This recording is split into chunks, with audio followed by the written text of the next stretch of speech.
Hi guys, it's Nunu, and I'm here with you in Home, which for us serves as a bulletin board to our English 127 creative writing course.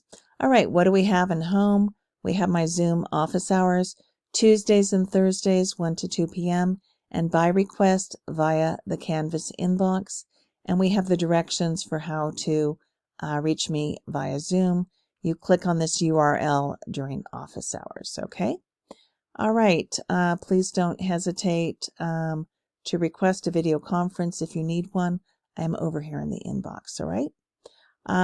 Scrolling down, we're going to look at our to-do list for week 13 in modules, May 4th through the 10th.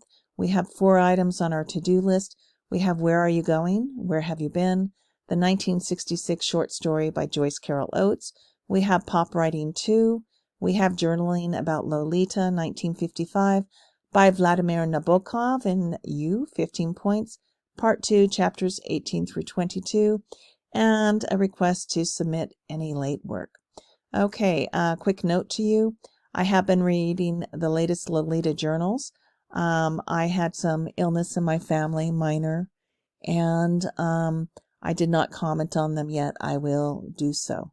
All right, if you have any questions or concerns, I'm over here in inbox, and I hope everybody is well in this very surreal COVID-19 era. All right, let's have a good week.